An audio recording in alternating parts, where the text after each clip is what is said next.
Boa noite, nós vamos hoje falar sobre o arrebatamento. É um dos assuntos importantes que tem a ver com a escatologia como um todo. E o arrebatamento era uma matéria de consenso por muito tempo, não era um assunto polêmico, mas de uns tempos para cá ele se tornou um assunto no qual as pessoas têm percepções diferentes. Então, o que nós vamos analisar hoje é a ideia de um arrebatamento pré-tribulacional, ou um arrebatamento que acontece antes da tribulação. Esse é o termo que é usado muitas vezes.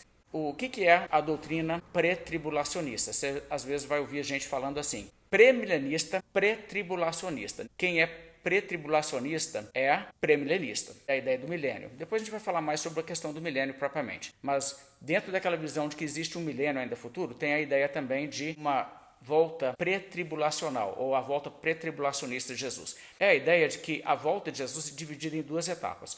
Eles não chamam de segunda vinda e terceira vinda. Poderia até ser isso, sabe? Porque Jesus já veio a primeira vez, e aí o que acontece? Tem a ideia de que Jesus vem, ele arrebata a igreja, mas ele não se manifesta para o mundo nessa ocasião. A volta de Jesus não é visível ao mundo. A igreja é arrebatada, e isso acontece sem que Jesus volte visivelmente sobre as nuvens para todo o olho ver. E aí ele leva a igreja embora, e tipicamente a ideia é de que 7 anos mais tarde ele volta. Eu vou explicar um pouco sobre isso aí melhor. Mas olha só, o que ocorre nessa ideia aqui? Todos os santos que estão vivos no mundo estão aguardando Jesus vir. Então Jesus vem, e os santos vivos são no momento em que Jesus Cristo arrebata a igreja, eles são transformados para serem revestidos de imortalidade. Ou seja, eles ganham corpos glorificados, corpos como os corpos de pessoas ressurretas. Não fica com um corpo mortal que envelhece, adoece e aquelas coisas todas, não. Ao mesmo tempo, é claro, isso vai acontecer a ressurreição de justos. Então, assim, os justos ressuscitam primeiro, na ordem da coisa. Os santos que já estão na terra aguardando Jesus voltar, são então glorificados e são transformados em corpos glorificados. E esses juntos são arrebatados para encontrar com Jesus no céu. Jesus não desce até na terra, mas Jesus retorna para o céu sem o mundo vê-lo, ok? Essa é a ideia do arrebatamento pré-tribulacional. E depois, então, ele leva a igreja embora. Você vê o pessoal falando assim, Jesus vai vir para arrebatar a sua igreja. Jesus vai vir buscar a sua igreja. Essa linguagem, que ele vai buscar a sua igreja. Buscar da ideia de que a igreja está aqui esperando. Jesus volta, não no sentido de voltar até a terra, mas ele volta no sentido que ele vem para pegar o pessoal dele e rachar fora de novo, tá? Agora, existe controvérsia entre pessoas dessa perspectiva sobre várias coisas. Uma das controvérsias é se todos os salvos que já morreram ressuscitam na ocasião do arrebatamento. Alguns vão dizer que não. Somente aqueles que compõem a igreja. Isso é o que é mais comum no dispensacionalismo. O dispensacionalismo vai dizer assim, igreja é uma coisa, Israel é outra. Então pessoas lá de trás, como Abraão, como Davi, como Isaías, essas pessoas não vão ressuscitar no arrebatamento. Essas pessoas continuam mortas até o final da tribulação. O que acontece no arrebatamento é que Jesus vem e ele ressuscita gente da igreja. Eles vão fazer essa distinção. Então, tipo assim, Paulo, Pedro, essas pessoas, os crentes aí que morreram há 100 anos, eles ressuscitam. Mas os santos do Velho Testamento não ressuscitam. Mas nem todos concordam com isso aí. Isso é uma disputa interna desse pessoal todo, tá? Eu não vou lidar com isso aí porque, assim, na verdade, todo o esquema está errado. Então, é tipo assim, é qual modalidade de erro? Na verdade, se eu provar que os dois estão errados, então a gente não precisa se preocupar com isso. Agora, eles estão contando com isso, com essa perspectiva de que vai haver essa tribulação que se intensifica agora bem no final, certo?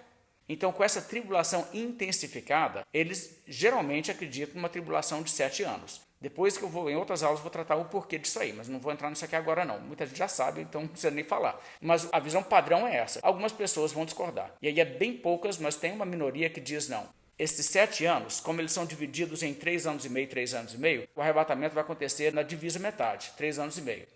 3 anos e meio antes da volta visível de Jesus. Isso é bem minoritário, mas tem gente que defende isso. E tem ainda bem menos gente, que assim, é quase que ninguém, eu, por exemplo, nunca conheci ninguém, que defende a ideia de que bem antes da volta de Cristo, tipo 40 dias, 45 dias, alguma coisa assim, no prazo de poucos dias antes do aparecimento de Cristo no céu, é que a igreja é arrebatada. E isso eles dizem que ele arrebata antes do derramamento da ira, é a visão pré-ira. Então, quer dizer, mas todas essas visões têm em comum a ideia de que o arrebatamento não acontece no dia que Jesus se manifesta ao mundo, ok? Então, tem termos no grego que são a palavra parousia, é uma palavra que significa presença, que quando a pessoa volta e ela chega, ela está presente, é uma palavra que eles dizem que é um termo técnico para falar do arrebatamento em distinção a outras coisas que acontecem, tipo o Apocalipse, que seria a manifestação de Cristo, quando ele aparece no céu visível a todos. Então essa é uma visão muito comum, muito popular. Então assim, a maioria dos nossos irmãos em Cristo hoje acreditam nisso, tá? Tem mais crentes no mundo hoje que acreditam dessa maneira, nessa separação da volta de Cristo em duas etapas, do que não. Então você vai encontrar isso para todo lado. Então tem muito batista excelente, muita gente que eu gosto, gente que eu estou malhando aqui de leve, né, no nosso curso. Eu gosto desse povo, eu não estou colocando eles aqui porque eu não gosto deles. Eu estou colocando eles aqui para mostrar que é isso que eles pensam mesmo, tá? E apesar que eu acho que eles embarcaram numa furada aqui nesse ponto. Então, vamos falar um pouco sobre essa questão aí. Eu vou mostrar o que eles usam de base para chegar nisso, mas antes disso, antes de examinar essas coisas propriamente, o que eu quero fazer é demonstrar que essa doutrina não é bíblica e ela não é compatível com a Bíblia. Não existe possibilidade dessa doutrina estar certa, porque, na verdade, não existe nenhum texto na Bíblia que claramente ensina que a volta de Cristo acontece em 2 etapas. Então, eles dizem assim, não, mas é assim, é tipo, imagina você está vendo uma coisa lá na frente, tem uma montanha, aí você vê um pico e você vê outro pico, parece que eles estão perto, mas quando você vai chegando perto, aí você vê que um pico, na verdade, está bem antes do outro. Então, é perspectiva profética nessa questão, e eles dizem que, embora não esteja explicitamente afirmado que são eventos separados, o que você pode fazer é analisar textos bíblicos que dão esse entendimento. E eu vou então olhar esses textos bíblicos, trabalhar com eles, mas primeiro eu só quero mostrar que não dá, ok? Esse negócio não decola, esse negócio aqui é furado mesmo. Quando a gente vê a maneira em que a coisa surge, uma das preocupações que tem lá no início dessa questão é que eles começaram a olhar, por exemplo, textos em Apocalipse de 3 anos e meio, tempo, tempos e metade de um tempo, 3 anos e meio. E então, quando eles dão 3 anos e meio, a duração aqui do reinado do anticristo, 3 anos e meio, eles fazem umas outras ideias assim, que na verdade é 7 anos. Depois de 3 anos e meio, ele rompe o pacto dele com Israel, e aí todo o negócio descamba e começa a virar a grande tribulação, né? Tem a tribulação, e aí entra a grande tribulação. Quando eles fizeram esse modelo, uma coisa fica muito clara. Se você sabe que a duração da tribulação é 7 anos, e que a violação do pacto com Israel é 3 anos e meio, antes da volta visível de Cristo, é só você saber fazer matemática e ter um calendário, você sabe que dia que Jesus volta, não é? E aí como é que fica aquela questão que ninguém sabe o dia nem a hora, Jesus vem como ladrão? Então, isso foi parte da necessidade para essa doutrina surgir, exatamente porque eles acharam que eles tinham um cronograma assim do fim, com esse período específico de tempo em vista. E depois eu conto um pouco de como surgiu tudo isso aí. Mas também tem essa expectativa que você encontra no Novo Testamento, que é passada muitas vezes para os cristãos, de que eles deveriam olhar para a ideia de que a volta de Cristo podendo acontecer dentro do nosso tempo de vida é uma coisa que nós devemos antecipar como uma coisa muito boa, como uma coisa muito positiva, como uma coisa tipo assim, que bom, Jesus pode voltar e pode acontecer muito assim em breve. E até mesmo assim, se já aconteceram as profecias que devem acontecer, tipo, Jerusalém já caiu, Pedro já foi crucificado, ok? Porque Jesus falou que ia acontecer isso. E outras coisas assim, né? O anticristo já apareceu, coisa assim. Se essas coisas de fato já aconteceram, então o que eu posso fazer é pensar assim, não tem nada que impede Jesus de voltar hoje. Mas eles dizem, não vai ter essas catástrofes. Um terço da humanidade morre aqui, mais um terço morre ali, e um terço das embarcações, essas coisas tudo, e o pau quebrando para todo lado, e Jerusalém vai ser atacada de novo pelo anticristo, que vai juntar exércitos do mundo inteiro, vai cercar Jerusalém, e tudo isso ainda vai acontecer? Bem, então assim, você vê que é uma turbulência e um caos que vai acontecer no mundo, que o recado então vai ser mais ou menos assim. Você que é crente e está no mundo esperando Jesus voltar, o que nós temos a dizer para você? Jesus vai voltar, mas antes de Jesus voltar, vocês vão passar um perrengue violento, viu? Porque vai acontecer esse negócio tudo. Você vai ter que esconder tudo quanto é caverna, você vai ter que, né, passar fome e a besta tentando te pegar e te falar assim, né? Receba o chip. Assim, é isso que eu vou me consolar com a ideia de que Jesus Cristo está para voltar? Porque Jesus Cristo voltar, na minha geração, então significa que eu vou passar os piores anos de qualquer período da história da humanidade. Que bom, né? Que beleza. Eu acho que eu prefiro morrer de velho do que viver para ver Jesus voltar, você não acha? Então, tá vendo assim, esse tipo de incoerência entre o esquema que eles montaram e a maneira que o Novo Testamento trata a coisa, eles precisam meio de uma saída. E eles encontraram saída nisso, para dizer assim, não, a expectativa nossa é que Jesus vem antes do bicho pegar mesmo e tira a igreja. É por isso que a gente antecipa com bons olhos a volta de Jesus, porque não é o fim ali. A tribulação, então, vai engrossar depois que Jesus levar a gente embora. Então, a gente, tipo assim, beleza, o pau pode quebrar, eu não vou estar aqui mesmo. Então, é mais ou menos essa perspectiva. O James Montgomery Boyce, que é um presbiteriano muito importante do século XX, que aceitou o premilenialismo, ele escreveu assim: a visão de um arrebatamento pós-tribulacional é impossível pela simples razão de que torna sem sentido o próprio argumento que Paulo estava apresentando nas cartas aos Tessalonicenses. Paulo estava argumentando a favor da iminência do retorno do Senhor. Isso deve ser a principal fonte de conforto para os crentes que sofrem. Se Cristo não vier até depois da grande tribulação, isto é, um período especial de sofrimento incomum e intenso ainda no futuro, então o retorno do Senhor não é eminente e a tribulação, em vez da libertação, é o que devemos esperar. Então você entendeu aqui o que ele está dizendo. Se o negócio é desse jeito, vai acontecer esses 7 anos de tribulação, etc. E a gente só é arrebatado no final disso, então não tem boa notícia para a gente na ideia de Jesus vai voltar. Na verdade, se a gente tiver na geração que Jesus vai voltar, a gente vai passar pelo pior período da história e a gente vai sofrer mais que todo mundo. Okay? Então tá vendo aqui a preocupação. Então isso aqui é um pouco da ideia por trás de tudo isso. Então esse ponto de vista se constrói em cima dessa percepção de que o sermão escatológico de Cristo ali, aquela destruição de Jerusalém que ele descreve ainda é futura, é uma interpretação errada, já mostramos isso. Aquela ideia de que a grande tribulação em Apocalipse, da qual uma multidão inumerável se converte, é uma coisa ainda futura, que tipicamente eles entendem como durando 7 anos, o que também está errado, porque aquilo é uma referência a todo o período da história humana até a volta de Cristo no final. Isso é o que é visto como grande tribulação, pessoas de todas as nações se convertem nesse período. Mas assim, construindo em cima dessas premissas erradas, eles também vão criando essa expectativa dessa tribulação dessa maneira. Agora, eu não estou dizendo que não possa haver uma tribulação futura, não, tá? Eu ainda tenho algumas passagens que eu tenho que lidar com isso e a gente vai olhar essas outras passagens futuramente. Mas essas aí nós só podemos colocá-las de lado e dizer elas não predizem o que esse pessoal está na expectativa de ver. Ok, agora eu quero olhar a primeira passagem aqui na Bíblia, 1 Tessalonicenses 4, verso 13, que aqui fala do arrebatamento. A palavra ser arrebatado aparece aqui e então é nesse texto que eles vão dizer, isso aqui não é no dia que Jesus Cristo volta visivelmente, aparece no céu e todo olho verá. Não é. É um dia diferente. Vamos ver como que eles tratam isso. 1 Tessalonicenses 4,13. Não queremos, porém, irmãos, que sejais ignorantes com respeito aos que dormem, para não vos entristecerdes como os demais, que não têm esperança. Pois, se cremos que Jesus morreu e ressuscitou, assim também Deus, mediante Jesus, trará em sua companhia os que dormem.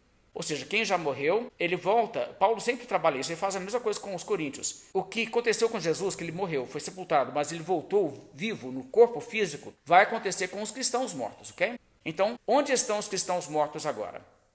Bem, o corpo está aqui na terra, mas e eles mesmos, a alma está com Cristo, não é? Por isso, quando Jesus vier, ele vai fazer o quê? Trará em sua companhia os que dormem, está vendo? Mas eles estão lá sem corpos físicos, mas eles vão vir com Jesus para receber corpos físicos na ressurreição. É importante isso, porque às vezes o pessoal fala que isso aqui é diferente da volta de Jesus com os seus santos. Ele diz, não, aqui é Jesus vir para buscar a igreja. Mas aqui Jesus não volta com os seus santos? Sim, porque tem gente lá com ele, não tem? E ele trará em sua companhia os que dormem. Muito bem, vamos continuar o verso 15. Ora, ainda vos declaramos por palavra do Senhor isto, ou seja, Deus revelou essas coisas que é profecia que Deus nos deu. Nós, os vivos, os que ficarmos até a vinda do Senhor, veja como Paulo tem a expectativa de que ele pode muito bem estar vivo ainda quando Jesus volta. Ele se jogou no meio, não falou? Nós, os vivos, os que ficarmos, é igual a gente hoje, quem hoje acredita que Jesus pode voltar no nosso tempo de vida, fala assim, nós que ainda estamos vivos, quando Jesus voltar, agora uma pessoa, por exemplo, um pós-milenista, não vai dizer isso, vai dizer o quê?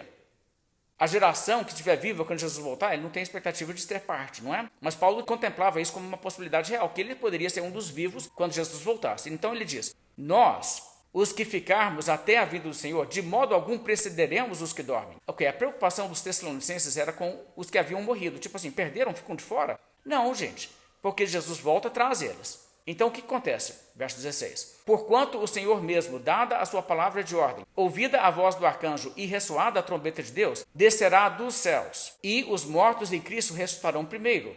Primeiro do que o quê? Do que os ímpios ressuscitarão? Não. Primeiro, antes do evento de ser arrebatado acontecer. Tem muita gente que para aqui no verso 16, está vendo? Tem duas ressurreições em ocasiões diferentes. Os mortos em Cristo ressuscitarão primeiro. Não, gente, isso aqui não está dizendo primeiro em relação aos mortos fora de Cristo. Está dizendo que os mortos em Cristo ressuscitarão antes de nós sermos arrebatados para encontrar Jesus. Continuando então o verso 17. Depois, nós, os vivos, os que ficarmos, seremos arrebatados juntamente com eles entre nuvens para o encontro do Senhor nos ares, e assim estaremos para sempre com o Senhor. Consolai-vos, pois, uns aos outros com essas palavras. Então, quer dizer, quem morreu aí, vocês estão tristes por causa disso, não se preocupa não, a pessoa vai ressuscitar, e no dia que nós nos encontrarmos com Jesus, eles também vão ressuscitar para ter corpos físicos glorificados assim como os nossos, ok? Então, aqui é o texto. Isso aqui, essas pessoas vão dizer, não acontece quando Jesus se manifesta no céu. Ele vai aparecer, arrebatar a igreja e depois fazer 180 graus e voltar e ir embora para o céu. Mas não é bem isso que diz o texto. Eu destaquei uma coisa aqui, olha só, o que acontece nesse dia. Existe a palavra de ordem, Deus dizendo agora, ouvida a voz do arcanjo, o arcanjo vai bradar. Ressoada a trombeta de Deus, o tocar da última trombeta, onde os mortos ressuscitam. que vai acontecer? Jesus vai descer dos céus. Ele não vai descer até as nuvens e continuar nos céus, continuar no ar. Se Jesus não encostar o pé no chão, eu posso realmente dizer que ele desceu dos céus? Enquanto ele está lá em cima, ele não desceu dos céus. Está percebendo assim como que é falta de atenção? Muita coisa aqui. E aí ele fala o seguinte, sim, nós vamos encontrar com ele. Agora, veja só, se ele vai descer aos céus e nós vamos encontrar com ele ainda no ar, é porque antes dele chegar e pôr o pé no chão, nós vamos encontrar com ele no céu. Então ele está descendo, a gente encontra com ele e a gente desce, ok? Isso é muito semelhante a uma prática que até governantes tinham. Quando um governante naquela época, um dignatário romano, chegava numa cidade, um cortejo saía ao seu encontro, o recebia, dava boas-vindas e entrava juntamente com ele em procissão para dentro da cidade. Então ele chegava acompanhado de gente que vinha com ele e gente que saía ao seu encontro. O quadro é muito esse aqui. Veja, por exemplo, um incidente assim na vida de Paulo, Atos 28:15. Tendo ali os irmãos ouvido notícias nossas, vieram ao nosso encontro até a praça de Ápio e as 3 vendas. Vendo-os, Paulo, e dando por isso graças a Deus, sentiu-se mais animado. O que acontece exatamente nessa ocasião é que Paulo está chegando em Roma. O povo que já estava em Roma ouviu notícia de que Paulo estava chegando em Roma, e esse povo fez o quê? Saiu ao encontro de Paulo para se encontrar com ele e ficou muito alegre de se encontrar com Paulo. Tá? Então é isso que acontece aqui nessa altura. O Sproul tem um trecho sobre isso que é muito bom. Acho que é o melhor trecho desse livro, porque ele defende umas coisas assim que eu acho que estão bem fora nesse livro em particular dele, o livro mais fraco dele, Os Últimos Dias de Acordo com Jesus, Os Últimos Dias Segundo Jesus, né, como foi traduzido em português o título. Mas esse trecho é bom, esse trecho está certo, ele está falando do arrebatamento. Olha a explicação do Sproul, ele fala assim: outros têm argumentado que a descrição do arrebatamento se adapta à cerimônia de vitória romana e é, portanto, simbólica. Paulo frequentemente toma emprestado tais imagens derivadas da cultura de seu tempo, como levou o cativo o cativeiro. Quando os legionários voltavam para Roma de uma conquista militar, acampavam temporariamente fora da cidade enquanto eram feitos os preparativos para celebrar a vitória. Eram espalhadas guirlandas pelas ruas para abafar os odores dos escravos imundos e suarentos que marchavam em servidão para dentro da cidade. Um arco era construído através do qual o exército vencedor marchava sob uma chuva de papéis picados.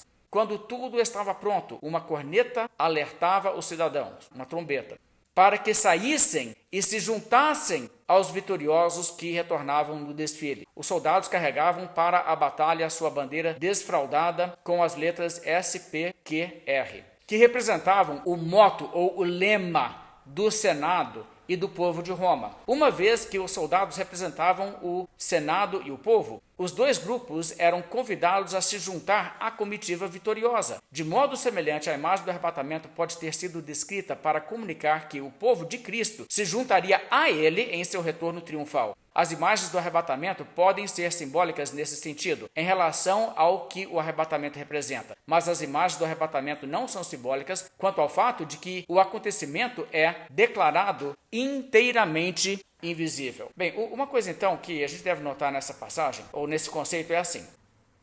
O pessoal então romano, quando chegava na cidade, eles não tinham como comunicar antes, mandar mensagem pelo celular, a gente está chegando. Então quando chegava, o que acontecia? Eles estavam chegando na cidade, eles então acampavam de fora, que aí o pessoal saberia. Aí o pessoal tinha tempo de fazer os arranjos. Aí eles viriam, faziam aquela procissão com eles. Então esse encontro, para depois entrar de volta, é muito mais a ideia aqui. Ok, vamos ver outras passagens sobre isso. E eu quero que você observe como nessas passagens não dá certo a ideia pré-tribulacional. 1 Tessalonicenses 3, verso 1 diz: a fim de que seja o vosso coração confirmado em santidade, isento de culpa na presença de nosso Deus e Pai, na vinda do nosso Senhor Jesus com todos os seus santos. Ok, aqui, a vinda de Jesus com todos os seus santos. É o que as pessoas vão dizer, isso aqui é o dia que ele volta visivelmente. Não é arrebatamento no esquema de 2 etapas. O problema com isso é que Paulo está orando pela igreja ficar firme, confirmado em santidade até que dia? No dia que voltar. Pois então, se são 2 eventos separados, ele só precisava de orar para eles ficar firme até o arrebatamento. Ou depois de ser arrebatado, encontrar com Jesus e ir lá para o céu, lá eles vão pecar? Não faz nem sentido. Bem, 2 Tessalonicenses 1, verso 6. Aqui você entra num texto que realmente é um problema insuperável para essa visão. Paulo escreve aos Tessalonicenses que estão passando perseguição e tribulação às mãos dos seus opositores na cidade. Tem gente que é anticristão fazendo uma campanhazinha de perseguição contra eles. Agora, leia comigo esse texto é muito importante. Veja só. Paulo escreve para eles assim no verso 6. Se de fato é justo para com Deus que ele dê em paga tribulação aos que vos atribulam. Então vamos parando aí, vamos pensando. Paulo diz, olha, Vocês estão sendo atribulados, não estão? Tem gente aí que está atribulando a vida de vocês, os inimigos do cristianismo, ok. Mas Deus é justo, e é justo que Ele faça exatamente isso. Ele vai dar tribulação a quem está atribulando vocês. Verso 7. E a vós outros, que sois atribulados, alívio. Juntamente conosco. Conosco quem? Gente igual Paulo, que não está lá em Tessalônica, mas está em outra cidade, mas que também está sujeito a essa oposição, a essa tribulação constante por parte aí dos ímpios. Aí ele diz, quando? E eu grifei o quando. Por quê?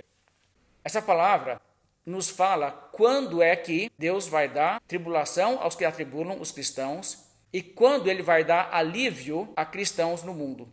Paulo, então, está contemplando de novo que a volta de Jesus pode acontecer no tempo de vida dele e ele vê que tanto ele como os tessalonicenses lá podem, de um momento para o outro, receber alívio com a volta de Jesus. Eles estão atribulados, não estão? Agora, olha só, eu vou ler de novo o verso 7. A vós outros que sois atribulados, alívio juntamente conosco, quando do céu se manifestar o Senhor Jesus, com os anjos do seu poder, em chama de fogo, tomando vingança contra os que não conhecem a Deus e contra os que não obedecem ao Evangelho de nosso Senhor Jesus. Isso aqui vai acontecer no dia que Jesus volta, trazendo o juízo contra os ímpios. Vocês viram isso aqui? O crente vai receber alívio em algum dia antes de Jesus aparecer no céu tomando vingança contra os que não obedecem ao Evangelho? Não, a gente só recebe alívio quando?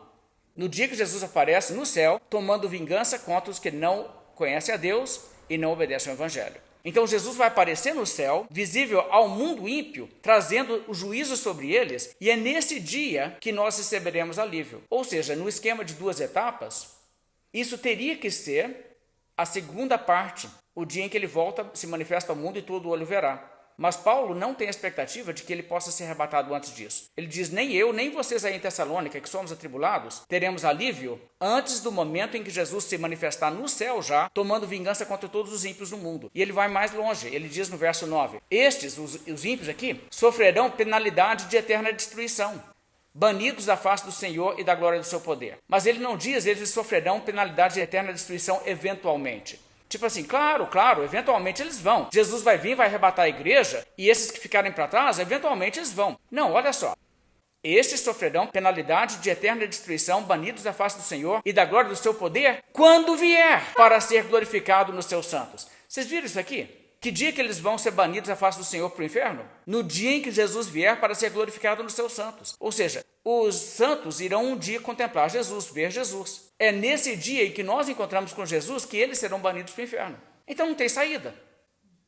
Isso aqui não dá a alternativa que é necessária. Deixa eu ler então o verso 9 e 10 corrido agora. Estes, os ímpios, os que não conhecem a Deus, os que serão aterrorizados de ver Jesus aparecendo no céu, estes sofrerão penalidade de eterna destruição, banidos da face do Senhor e da glória do seu poder, quando vier para ser glorificado nos seus santos e ser admirado em todos os que creram naquele dia, porquanto foi crido entre vós o nosso testemunho.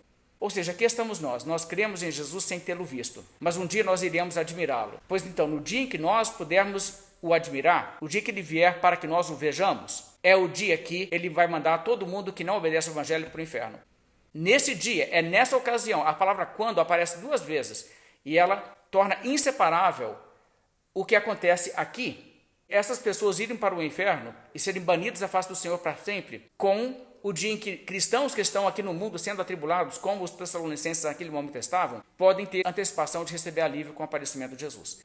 Então, quer dizer, não tem 2 etapas não. Segunda vinda em 2 etapas não dá, não rola. Nós já olhamos Mateus 24, e eu não vou olhar isso de novo, mas você se lembra que nós observamos ali que existe um arrebatamento ali, depois da tribulação, quando Jesus volta, que existe clangor de trombeta, os eleitos são recolhidos para o encontro com Jesus dos 4 cantos do mundo, E nesse dia, Jesus fala sobre um ser tomado, outro deixado, então esteja preparado e tal. Em 1 Coríntios, tem uma informação aqui também sobre isso, olha só. O que acontece em termos de arrebatamento? Essa ideia de que o corpo tem que ser transformado, glorificado. 1 Coríntios 15, verso 51 diz, eis que vos digo um mistério, nem todos dormiremos, ou seja, nem todo mundo vai passar pela morte, mas transformados seremos todos. Ok, então olha só, é bom saber isso, porque não vai ser tipo assim, se Jesus volta e nós estamos aqui vivos, aí Jesus fala assim, tá, eu tenho corpos perfeitos para vocês, mas é na ressurreição, continue com isso aí até não tiver mais com validade, aí quando isso aí der piripaque, aí você ressuscita. Não, quem estiver vivo nesse dia, não vai passar pela morte, vai ser igual Enoque e Elias, que foram levados para o céu sem passar pela morte. Muito melhor. Não? Por mim pode acontecer. Na minha geração, beleza. Eu não estou fazendo objeção nenhuma não, tá? Ok. Mas 52. Num momento, num abrir e fechar de olhos, ou seja, instantaneamente, ao ressoar da última trombeta, sempre a última trombeta, a trombeta da volta de Cristo, a trombeta soará, os mortos ressuscitarão incorruptíveis e nós seremos transformados. Está vendo? Vai acontecer simultaneamente a ressurreição dos mortos e vai acontecer juntamente com isso a transformação dos corpos para corpos glorificados dos salvos. Okay? Que você precisa de ter isso para você poder existir na realidade que então se inicia a partir dali para frente. Depois Paulo vai dizer isso, eu vou chegar nisso mais tarde ainda na aula hoje. 1 Timóteo, capítulo 6, verso 13, Paulo fala assim: exorto-te perante Deus, que preserva a vida de todas as coisas, e perante Cristo Jesus, que diante de Pôncio Pilatos fez boa confissão, que guardes o mandato imaculado e irrepreensível até a manifestação do nosso Senhor Jesus Cristo. Isso aqui é legal. Ele está dizendo para Timóteo ficar firme e guardar as ordens de Deus até quando? Até a manifestação de nosso Senhor Jesus Cristo. Ou seja, até quando ele se volta visível para todos. Mas Timóteo, como é que vai fazer isso? Ele não era para ser arrebatado antes desse dia? Não, nesse dia ele ainda vai estar aqui, então ele tem que guardar até aquele dia. É só você ser atento à Escritura. A Escritura fecha essa questão. Tito 2, verso 12. E esse é o que eu te falo, sabe? Esse pessoal insiste muito assim. Eu interpreto literalmente. Então interpreta literalmente isso aqui. Interpreta que o nosso alívio vai acontecer quando Jesus vier em chama de fogo, tomando vingança contra todo mundo no mundo que não conhece a Deus e banindo todo mundo para o inferno. Interpreta literalmente o que tem que ser literal, que a Bíblia fica bem clara. Ok, próximo texto, Tito 2, verso 12. Educando-nos para que, renegadas a impiedade e as paixões mundanas, vivamos no presente século, sensata, justa e piedosamente, aguardando a bendita esperança e a manifestação da glória do nosso grande Deus e Salvador Cristo Jesus. Então, o que ele está dizendo aqui? A gente vive aqui aguardando o quê? Jesus arrebatar a gente? A gente está aguardando Jesus se manifestar. Ele vai chegar e se manifestar para o mundo. O Apocalipse não é diferente do que parousia, para usar os termos gregos aqui. 2 Tessalonicenses, e esse aqui também é definitivo, tá? Não tem como sair fora disso aqui. 2 Tessalonicenses 2, verso 1. Só para dar um pouco de contexto, algumas pessoas ali estavam dizendo, naquela altura, que a volta de Cristo era tão iminente que eles iriam parar de trabalhar. Lembra disso? Que Paulo até censura. Ele fala assim, gente, tem pessoas aí que estão parando de trabalhar e como não estão tendo renda, estão indo na casa de um e outro, enchendo a paciência de todo mundo aí para sustentar eles agora, que eles largaram os empregos, venderam tudo, tipo assim, porque Jesus ia voltar. E ele fala assim, gente, vocês têm que entender uma coisa, nós estamos vivendo num período em que ainda tem profecias para se cumprir, de modo que Jesus não pode, tipo assim, voltar hoje à noite. No momento que Paulo escreve isso aqui, não teria como. E olha o que ele diz. Irmãos, no que diz respeito à vinda de nosso Senhor Jesus Cristo e à nossa reunião com Ele, okay, o que é o assunto aqui? A vinda de nosso Senhor Jesus e a nossa reunião com Ele. Nossa quem? Nós que estamos aqui no planeta vivos. Agora, como Paulo. Isso aí seria o quê? Seria, conforme o modelo 2 etapas, seria o dia do arrebatamento. No meu modelo que só tem uma etapa também, é o arrebatamento e a vinda visível de Cristo, que é um evento só. Mas se formos olhar assim, nós que estamos aqui no mundo vivos, aguardando Jesus voltar, a nossa reunião com Ele não se dá quando Jesus volta visivelmente no mundo, no final da tribulação, no modo pré-tribulacionista. No modo pré-tribulacionista, nossa reunião com Ele acontece no arrebatamento anterior à segunda vinda visível. Vocês estão percebendo o que eu quero dizer? Então, é sobre isso.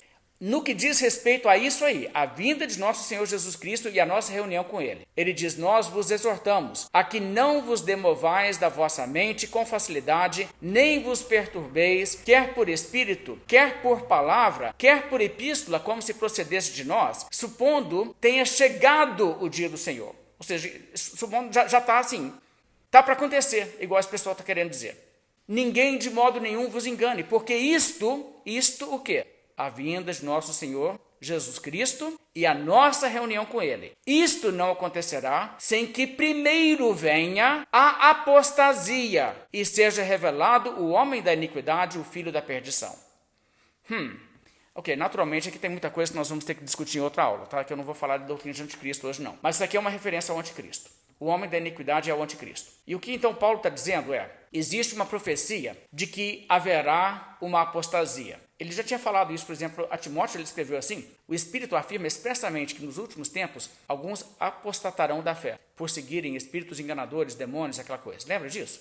Nós temos essa revelação, essa profecia, de que haverá uma apostasia. E essa apostasia também está associada com o surgimento de um homem da iniquidade, que ele vai dar detalhes. Agora, Paulo está simplesmente dizendo o seguinte, essa turma aí em Tessalônica, que está dizendo Já podemos vender tudo, porque a volta de Cristo está para acontecer assim. Ele falou, gente, raciocina. Existem essas profecias e elas ainda não se cumpriram. E se elas ainda não se cumpriram, é claro que Jesus pode voltar no nosso tempo de vida, mas ele não pode voltar hoje à noite. Ele não pode voltar semana que vem, não dá tempo. Tem que primeiro ocorrer essas duas coisas, a apostasia e a revelação do homem da iniquidade profetizado. O anticristo, que é profetizado, tem que se revelar primeiro. Ok, certo? Agora, isso aí é importante entender. Agora, o problema disso aí é que o pensamento da volta de Cristo em duas etapas é que Jesus vai arrebatar a igreja e depois que ele arrebata a igreja é que acontece a tribulação, na qual acontece a apostasia e o aparecimento do homem da iniquidade. Mas Paulo fala o contrário. Nosso encontro com Jesus não acontece sem que primeiro aconteça a apostasia e seja revelado o homem da iniquidade. Percebeu a sequência? Então, assim, Paulo está dizendo para essa turma lá de Tessalônica o quê? Então você sossega o facho aí, gente. Tem como não? Não tem como. É impossível Jesus voltar nessa pressa tão intensa que vocês estão achando. Ok. Agora, uma vez que isso aconteça, aí sim, Jesus pode voltar a qualquer momento. Mas tem que acontecer isso primeiro. Tudo bem?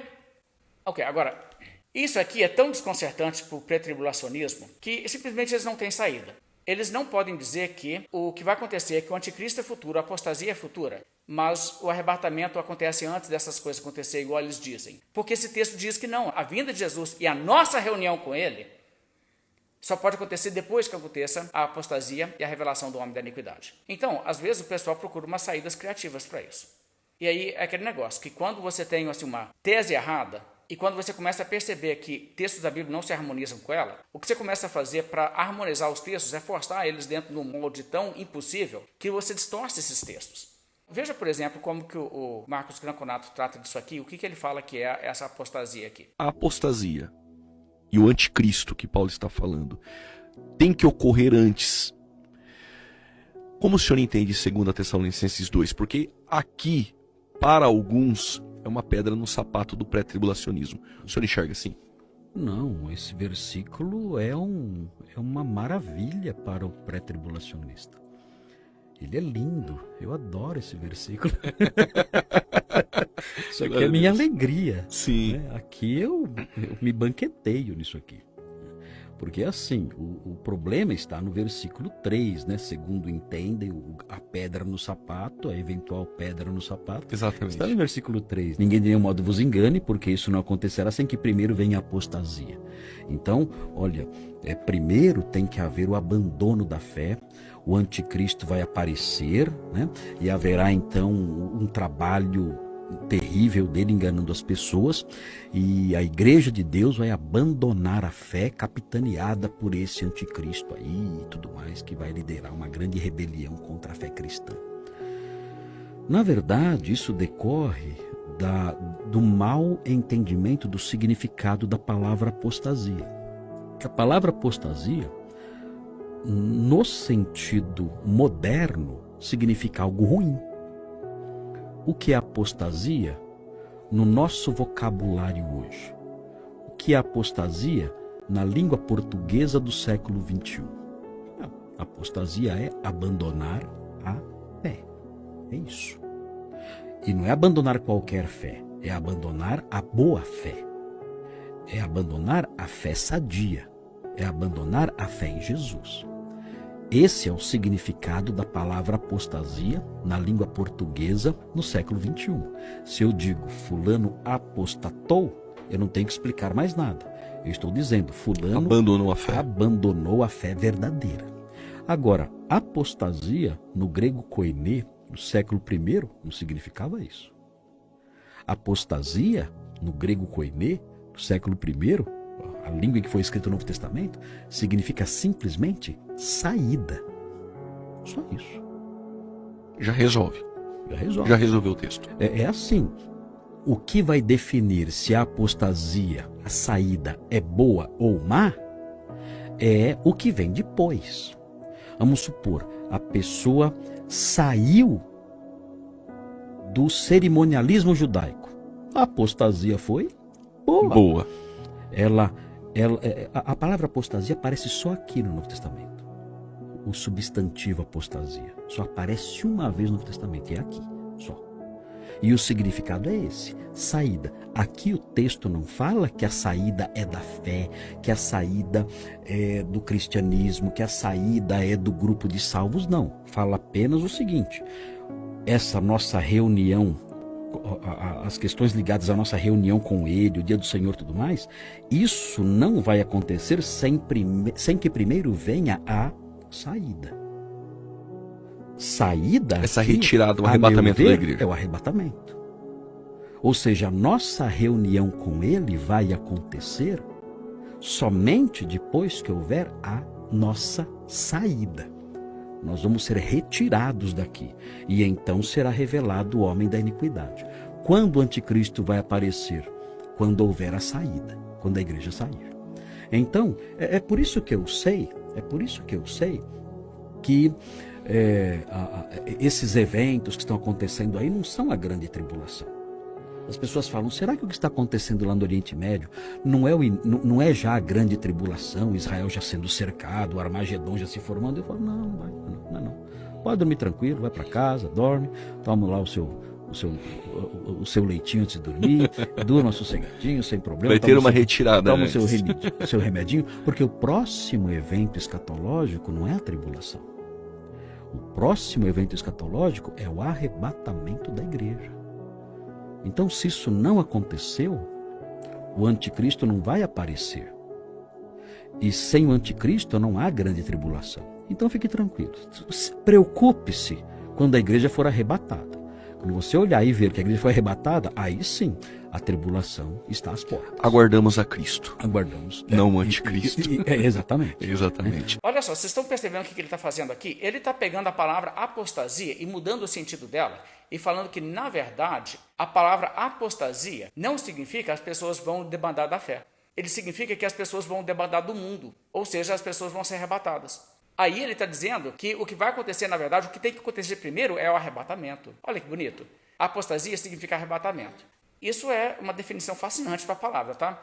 Eu te digo que você vai estudar toda a história da igreja e você nunca vai encontrar ninguém que, ao longo dos séculos, interpretaram essa palavra com esse sentido. O fato que a palavra significa saída no original não quer dizer que seja esse o seu significado no uso. Olha o jeito que ela é usada em outros lugares do Novo Testamento. Quer dizer, isso aqui é apelação, gente. E mesmo assim, ela não resolve nada. Essa interpretação dele de falar isso cai numa bobagem enorme. Porque olha só. O que é que as pessoas que estavam andando de um lado para o outro, criando confusão lá em Tessalônica, estavam dizendo? Que Jesus vai voltar a qualquer momento. E ele diz, calma gente, não tem como isso acontecer não, primeiro tem que acontecer outras coisas. Pois se ele está dizendo que primeiro tem que acontecer o arrebatamento, ele estaria colocando lenha no fogo desse povo. Eles estariam dizendo, pois é, exatamente, a próxima coisa acontecer. E Paulo está dizendo, não gente, a essa altura não tem como, porque primeiro tem que aparecer o homem da iniquidade, tem que acontecer a apostasia. Então quer dizer, ele... atrapalha tanto que o próprio texto de Paulo cai em contradição com o que Paulo estaria tentando dizer aqui para esse pessoal parar de acreditar que a volta de Cristo antecipada pela igreja poderia acontecer naquele momento. E outra coisa, gente, o que acontece quando Jesus arrebata a igreja? Ele nos arrebata para o encontro do Senhor nos ares. O arrebatamento, a gente não vai ficar flutuando durante 3 semanas até chegar a encontrar com ele, não. Vai ser assim, num instante, a gente vai ser arrebatado e encontrar com Jesus no ar, ok? A Bíblia fala assim, seremos arrebatados juntamente com eles entre nuvens para o encontro do Senhor nos ares. O que acontece no arrebatamento? A gente encontra com Jesus. Então, a interpretação que ele está tentando dar aqui ao texto, olha só como que isso aqui é tão assim. Gente, isso é risível, isso aqui é assim, dá dó. Porque ele está dizendo assim, irmãos, no que diz respeito à vinda do nosso Senhor Jesus e a nossa reunião com ele, nós nos reunirmos com Jesus, não acontecerá sem que primeiro a gente encontre com ele. Então tem uma coisa para acontecer antes da nossa reunião com Jesus. E a gente tem que encontrar com Jesus. Só depois que a gente encontrar com Jesus que vai acontecer esse evento que é chamado a nossa reunião com ele. Ok, aí você vê então como aqui, assim, gente, é só ler o texto, é parar de tentar fugir do texto, deixar o texto falar o que ele está falando, tá? O fato é aqui. Aqui você tem Paulo falando todas as profecias que tem que acontecer nesse mundo, tem que acontecer antes do nosso encontro com Jesus. Se existe destruição de Jerusalém predito, tem que acontecer antes do arrebatamento. Se existe anticristo predito, tem que acontecer antes do arrebatamento. Se existe apostasia predita, tem que acontecer antes do arrebatamento. A volta de Cristo e a nossa reunião com Ele não acontece sem que tudo que tiver que cumprir nesse mundo aconteça. Porque o dia que Jesus voltar será o fim. E não vai ter mais história desse mundo para acontecer coisa nenhuma. Então está profetizado para acontecer, tem que acontecer antes. É esse o ponto de Paulo. E eu acho isso aqui uma coisa assim, ser um pouco cruel aqui, tá? Porque esse tipo de interpretação coloca a pessoa nessa coisa de falar assim, vai acontecer essa apostasia. Primeiro tem que vir a apostasia. Eu quero ir nessa apostasia. Sai fora. Entendeu? Ô, gente, isso aí, assim, claro que Deus leva em conta, né, que as pessoas não estão entendendo o que elas estão falando. Mas se uma pessoa começar a falar assim, aqui, primeiro tem que acontecer essa apostasia, essa saída, eu quero ser parte disso. Esse é mais ou menos igual um pentecostal que está dizendo, né, eu quero o batismo no fogo. Deus sabe que eles não estão entendendo o que eles estão dizendo. Então, Deus vai levar em conta o fato que o batismo no fogo não é nada que eles querem, não, mas o pessoal acha que é. Mas acha que é outra coisa. Bem, então, a realidade é que a volta de Jesus, ela implica uma série de coisas. Nós já vimos em Mateus 25, aquela ideia de que quem não está preparado, quando Jesus voltar, depois a porta fecha, não tem mais salvação de ninguém. Lembra disso? Eu não vou voltar nisso, é só um ponto que a gente tem que recordar. O dia que Jesus volta, ele vem como ladrão. É a volta dele sem aviso, ok? E no dia da volta de Cristo, o mundo acaba. Por isso que eu te falo, qualquer coisa que vai acontecer antes, se vai ter anticristo, destruição de Jerusalém, se vai ter qualquer coisa, a evangelização do mundo, tem que acontecer antes da volta de Cristo, porque depois da volta de Cristo não tem mais esse planeta. 2 Pedro 3, verso 10, virá, entretanto, como ladrão o dia do Senhor, no qual os céus passarão, com estrepitoso estrondo, e os elementos se desfarão abrasados, também a terra e as obras que nela existem serão atingidas. Todas as coisas vão ser assim desfeitas. A vinda do dia de Deus é o dia por causa do qual os elementos, os céus e os elementos incendiados serão desfeitos. Vai acabar tudo. Então isso que acontece na volta de Cristo. Então não tem como Jesus voltar sem isso acontecer. O dia que ele vem como ladrão, e você pode olhar na literatura pré-tribulacionista, a volta de Jesus como ladrão é sempre o quê? O arrebatamento. Mas a volta dele como ladrão é o dia que o mundo acaba. Mateus 24, 29. Naqueles dias, Jesus, quando chegar, vai acontecer o quê? Escurece o sol, a lua, as estrelas, tudo é abalado, aí Jesus chega trazendo juízo. Apocalipse 6, já olhamos isso também. O sol se tornou negro como saco de crina, a lua toda como sangue, as estrelas do céu caíram da terra. O céu recolheu-se como pergaminho quando se enrola. Quer dizer, fim do mundo é o que acontece nesse dia. E todos os mortos, todos ressuscitam nesse dia. Não apenas alguns, mas todos os mortos, todas as eras, justos e injustos. É o que Jesus disse. João 5, 28. Vem a hora em que todos os que se acham nos túmulos ouvirão a sua voz e sairão. Os que tiverem feito bem para a ressurreição da vida e os que tiverem feito o mal para a ressurreição do juízo. Tanto os que tiverem feito bem como os que tiverem feito o mal, todos ressuscitam na mesma hora. Os santos ressuscitam, como Jesus disse, no último dia. Se esse dia não for o último dia, ainda tem um milênio, então os santos só ressuscitam no último dia, depois do milênio, o que não faz sentido nenhum, que o pré-milenismo acredita que os santos têm que ressuscitar antes do milênio. Bem, não somente isso, como também 1 Coríntios 15, 22 fala isso. Porque assim como em Adão todos morrem, assim também todos serão vivificados em Cristo, cada um, porém, a sua própria ordem. A ordem tem duas etapas. Cristo, as premissas. Depois, segunda etapa, os que são de Cristo na sua vinda. E então vem o quê? Então virá o fim. Quando ele entregar o reino ao Deus e Pai, quando houver destruído todo o principado, bem como toda a potestade de poder. Jesus volta para arrasar com todo o inimigo que ele tem, destruir todos eles. Aí ele pôs ordem na bagunça, ele devolve tudo para Deus Pai, e aí a gente entra no estado eterno. Quer dizer, Jesus traz no fim do mundo a ressurreição dos justos. Apocalipse 1, verso 7. Eis que vem com as nuvens, e todo olho o verá, até quantos o traspassaram. E todas as tribos da terra se lamentarão sobre ele, certamente, amém. Todas as tribos da terra, o mundo inteiro, a população do mundo inteiro, todos os povos, de todas as tribos, povos, línguas e raças, lembra? Pessoas serão salvas? Pois quando Jesus voltar, ele será visto por todas as pessoas, será como um relâmpago cruzando o céu, de uma extremidade até a outra, onde tiver ser humano será visto a volta de Cristo. Ele falou isso, lembra? A questão do onde tem cadáver, aparece abutre, onde tiver gente, a volta de Cristo será visível. Agora, todo olho verá até quantos o traspassaram. As pessoas que traspassaram Jesus estão por aí ainda? A gente pode pegar os descendentes deles e falar que eles fazem esse papel? Não dá. Agora, pensa uma coisa comigo. Na volta de Cristo, se na mesma hora todos ressuscitam, os santos que são mortos ressuscitam com corpos glorificados, são arrebatados para encontrar Jesus.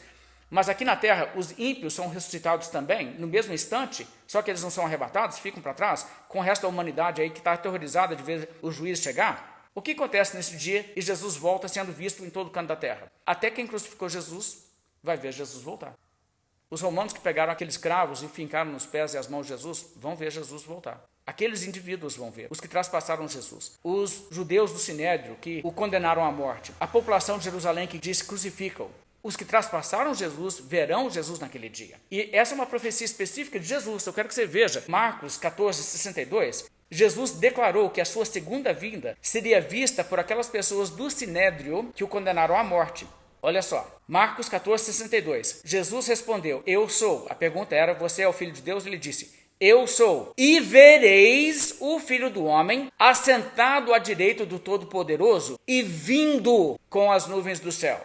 Deixa eu te perguntar uma coisa. Aquela turma lá que julgou Jesus e o sentenciou à morte, Jesus profetizou que eles, aqueles indivíduos, veriam Jesus vindo com as nuvens do céu. Se eles só ressuscitam depois do milênio pré-milenista, sendo que a volta de Jesus Cristo nas nuvens é antes do milênio, eles vão ver a volta de Cristo? Eles vão perder por 1000 anos a volta de Cristo. É só interpretar literalmente. Me interpreta isso aqui literalmente e enfia o milênio aqui, não tem jeito. O que vai acontecer é que essas pessoas ressuscitarão e elas verão. E elas dirão, ixi, é aquele cara que nós mandamos matar. Olha a glória, olha o poder que ele tem. Ele está vindo para cima da gente. É isso que vai acontecer. E Jesus avisou. É muito claro isso aqui. Caifás, o chefe da corja, morreu no ano 36 depois de Cristo. Tem gente que diz que, esse negócio aqui se cumpriu porque Jesus destruiu Jerusalém no ano 70. Gente, no ano 70, Caifás não viu, não.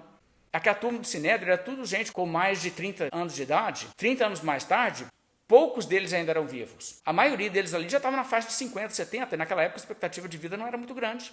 A realidade é que essas pessoas aí, que Jesus falou, vocês vão me ver vir com as nuvens, não eram um corpo expressivo presente quando Jerusalém foi destruído no ano 70. Então, quer dizer, isso aqui é a segunda vinda, não tem outra coisa para ser. Ok, vamos ver de novo. O que acontece com os ímpios quando Jesus volta?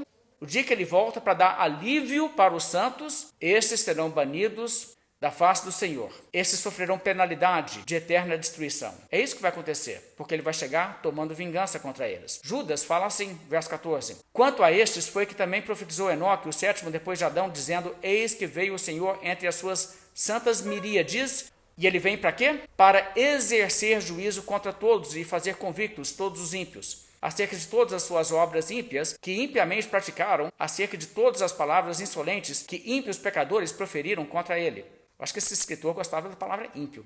De qualquer forma, você vê nesse texto que Jesus vai vir com os seus santos para julgar as pessoas, eles vão ter que prestar conta de todos os seus pecados. A volta de Cristo é o juízo dos ímpios. O juízo dos ímpios não é 1000 anos depois da volta de Cristo. É no dia da volta de Cristo. É só você interpretar a Bíblia literalmente. Mateus 25, nós já vimos isso. Então o rei dirá aos que estão à sua esquerda o quê? Ele vai chegar no mundo naquele dia para julgar. O texto começa dizendo isso, né? Quando vier o Filho do Homem na sua glória, então se assentará no seu trono, todas as nações serão reunidas na sua presença, e ele dirá para os que estiverem à sua esquerda, apartai-vos de mim, malditos, para o fogo eterno, preparado para o diabo e seus anjos. Quer dizer, eles vão para o inferno naquele dia. Todos eles varridos para o inferno. A Bíblia diz, e irão estes para o castigo eterno, porém os justos para a vida eterna. Os justos nesse dia vão para a vida eterna. Agora, é surreal. O pré-milenista lê esse texto e diz assim, então os ímpios, os bodes vão para o inferno, mas as ovelhas vão para o milênio. Que milênio, gente? Milênio é sinônimo de vida eterna, por acaso?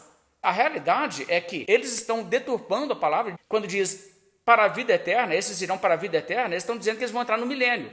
Ninguém pode dizer, não sou uma pessoa com corpo glorificado, mas eu estou na vida eterna.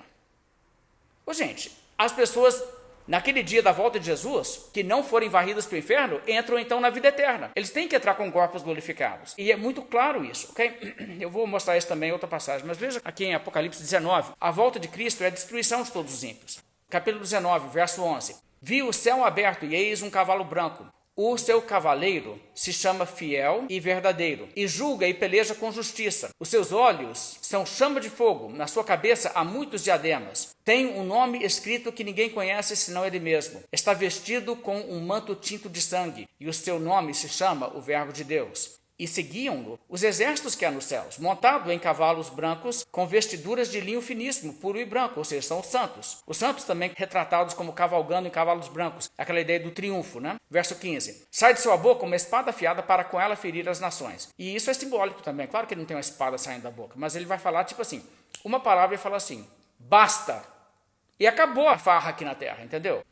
Com uma palavra, ele vai destruir os ímpios. Ele mesmo as regerá com cetro de ferro e pessoalmente pisa o lagar do furor da ira de Deus Todo-Poderoso. O reger as nações com cetro de ferro é o que ele faz no dia da sua volta. Não é o que ele faz durante 1000 anos. Ele chega aqui e ele julga esse pessoal. Reger com cetro de ferro é julgá-los. É pisar o lagar do furor da ira de Deus, do vinho, do furor da ira. Você sabe. Verso 16. Tem no seu manto e na sua coxa um nome escrito Rei dos Reis, Senhor dos Senhores. Então vi um anjo posto em pé no sol e clamou com grande voz, falando, presta atenção, a todas as aves que voam pelo meio do céu. Vinde, reuni-vos para a grande ceia de Deus. Tipo assim, ô turma de urubu, Deus tem um banquete para vocês aqui agora. Verso 18. Para que comais as carnes de reis, carnes de comandantes, carnes de poderosos, carnes de cavalos e seus cavaleiros, carne de todos, quer livres, quer escravos, tanto pequenos como grandes. Alguém ficou de fora?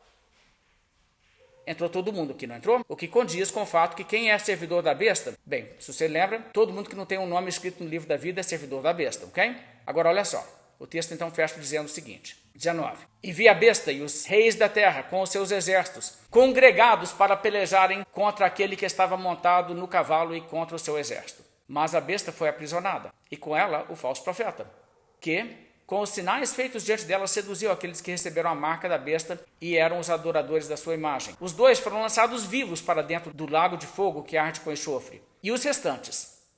Os restantes foram mortos com a espada que saía da boca daquele que estava montado no cavalo. E todas as aves se fartaram de suas carnes. Sobrou alguém que não morreu? O texto mostra, é totalmente abrangente.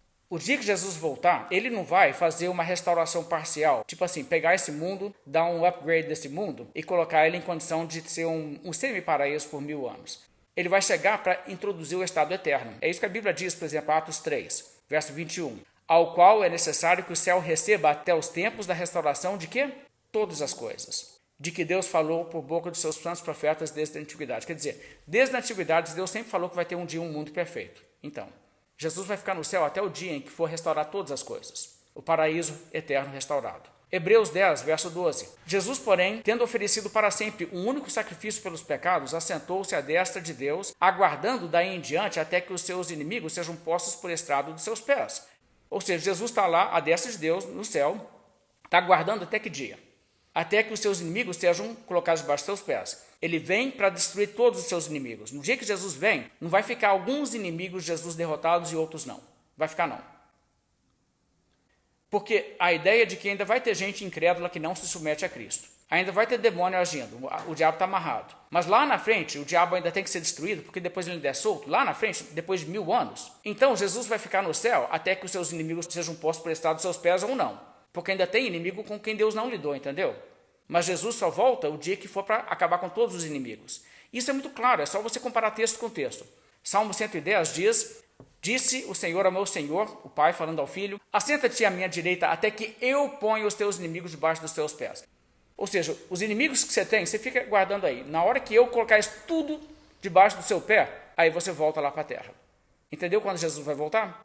Então Jesus vai voltar antes da destruição de todos os seus inimigos? Não. Quando ele volta, todos os inimigos são varridos para o inferno. Todos eles. 1 Coríntios 15, verso 25 diz, porque convém que ele reine até que haja posto todos os inimigos debaixo de seus pés. O último inimigo a ser destruído é a morte. Agora vamos lá. Se o último inimigo a ser destruído é a morte, que dia que o último inimigo é destruído? Que o último inimigo é a morte, não é? Ok? O mesmo capítulo responde, verso 54.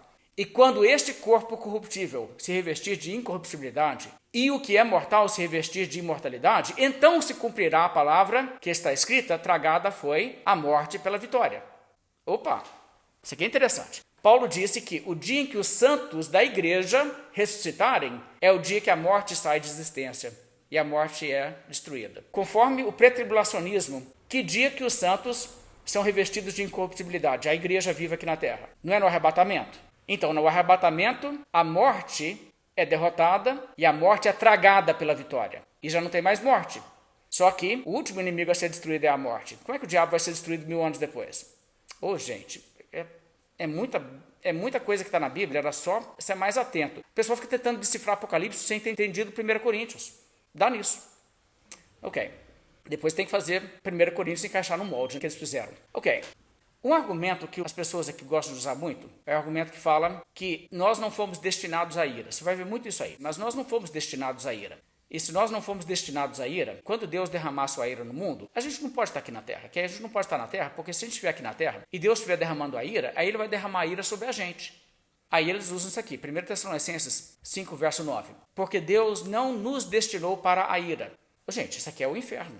E eles tratam como Deus não nos destinou para a ira, no sentido a grande tribulação, porque eles acham que Deus vai estar fazendo acontecer terremoto, transformando a água do mar em sangue e fazendo cair meteoro em cima das pessoas. E eles acham que isso aí é Deus derramar sua ira. Bem, o pessoal então usa esse texto de Tessalonicenses e diz assim, mas Deus não nos destinou para a ira, mas para alcançar a salvação mediante Jesus. Então eles dizem, Deus não nos destinou para a ira, a gente não pode passar pela tribulação. E esse é um argumento que é um tiro no pé. Eu deixei vários textos aí para mostrar que Deus muitas vezes deixa a igreja sofrer, passar por tribulação, sim. E quando diz ira, não está dizendo esse derramar da ira dessa maneira. É até muito premilenista ver isso. Por exemplo, o Douglas Moo, que é um premilenista pós-tribulacionista, ele escreveu o seguinte: afirmar que apenas alguns crentes, ou seja, a igreja, são libertos da ira divina, pareceria exigir a existência de duas formas diferentes de salvação. Uma para os crentes nessa era, a igreja, e outra para os santos da tribulação. Embora eu tenha certeza de que Feinberg, no caso o escritor aqui que ele está interagindo com ele, isso é um livro onde pessoas mostram pontos de vista diferentes e debatem dentro do livro. Ele diz, embora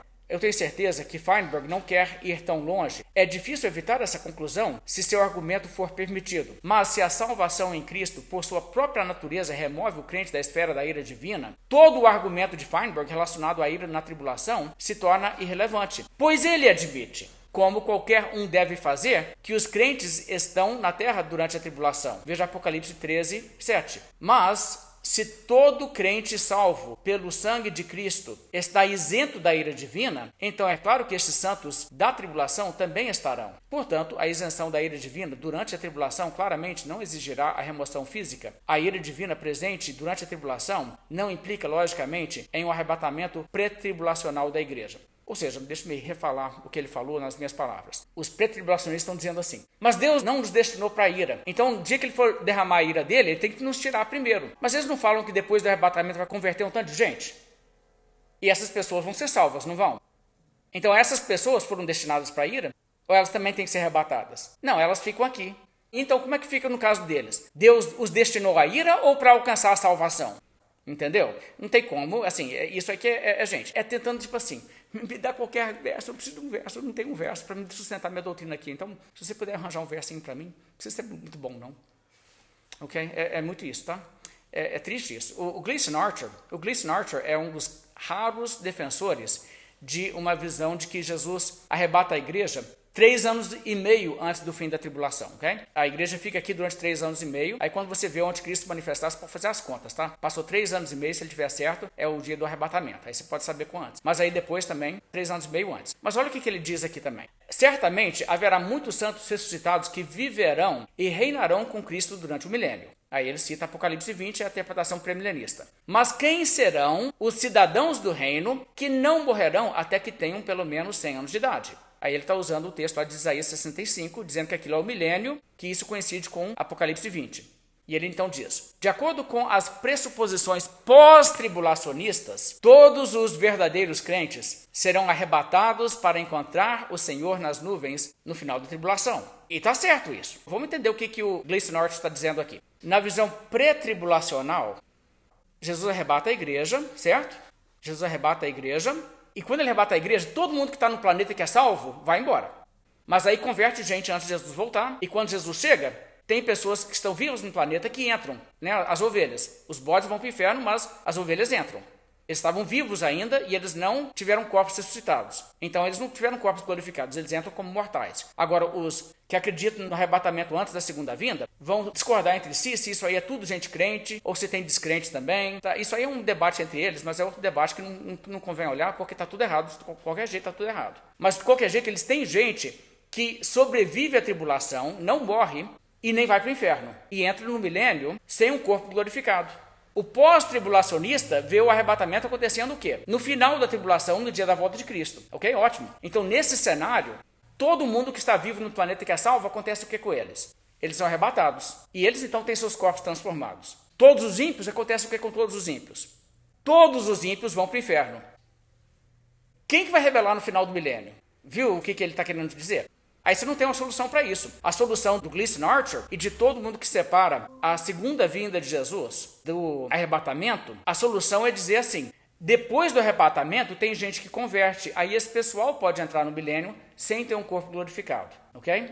Não dá, mas é isso que eles vão dizer. E ele então está cobrando do outro aqui. Cara, você me explica aí. Jesus volta. Todo mundo que está salvo recebe um corpo glorificado, imortal, e não vai mais reproduzir. Todo mundo que é perdido vai para o inferno. Quem que vai rebelar no final do milênio? Hein? É um pré-tribulacionista cobrando um pré-milenista histórico a responsabilidade aqui. No meu caso, por exemplo, como uma milenista, não tem o que cobrar. É exatamente isso. Todo mundo recebe corpo glorificado e a gente não entra no milênio. A gente entra no estado eterno. Os ímpios todos no inferno. O estado eterno, não vai ter ninguém reproduzindo para rebelar mais lá na frente, ok?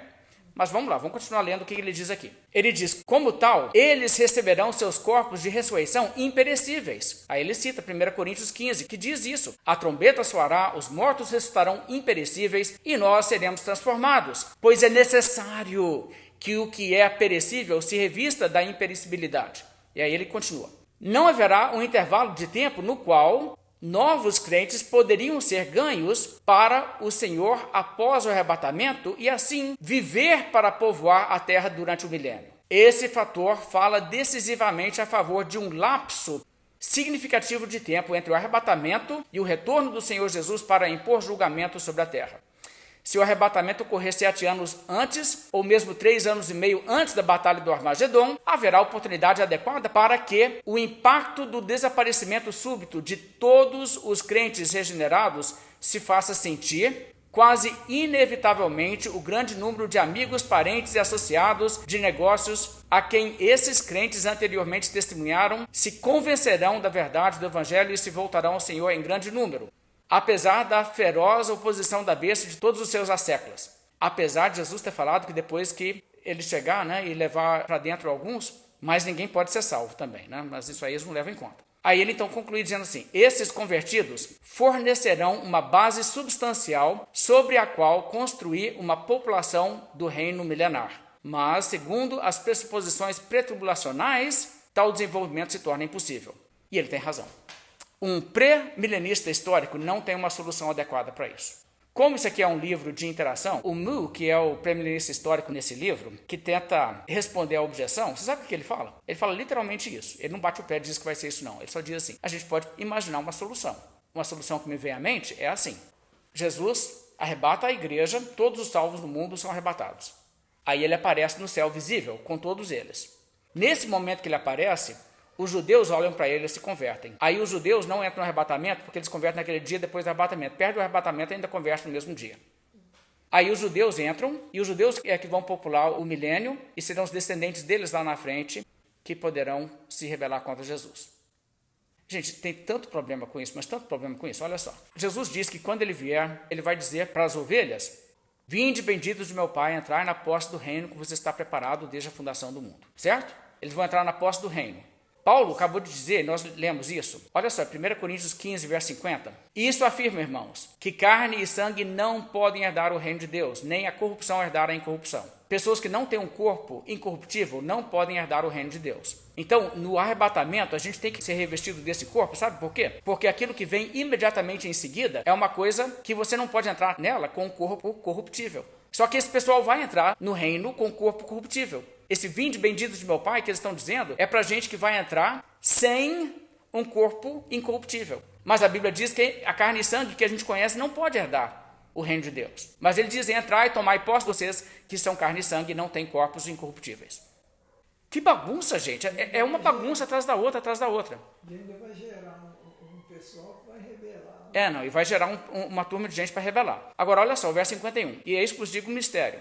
Nem todos dormiremos, mas transformados seremos todos num momento, num abrir e fechar de olhos, ao ressoar da última trombeta. A trombeta soará, os mortos ressuscitarão incorruptíveis e nós seremos transformados. Por isso, todo mundo tem que ter isso. Para entrar no mundo que existirá dali para frente, você tem que ter isso. Sem isso, você não entra.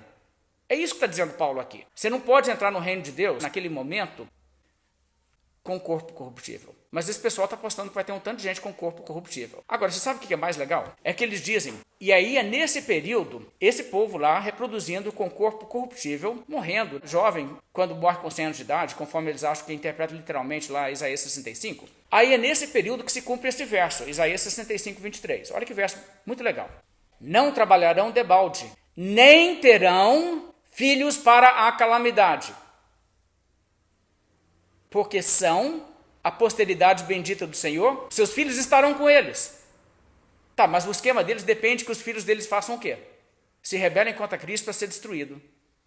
Isso para mim é filho para calamidade. Filho que vai para o inferno no final das contas é exatamente filho para calamidade. Mas o período descrito em Isaías 65, onde há novos céus e nova terra, diga-se de passagem, é um período onde as pessoas não terão filhos para calamidade. E eles estão me dizendo que o milênio, que lá é o milênio, e no milênio as pessoas vão ter filhos para calamidade. Gente, interpreta literalmente essa parte aí.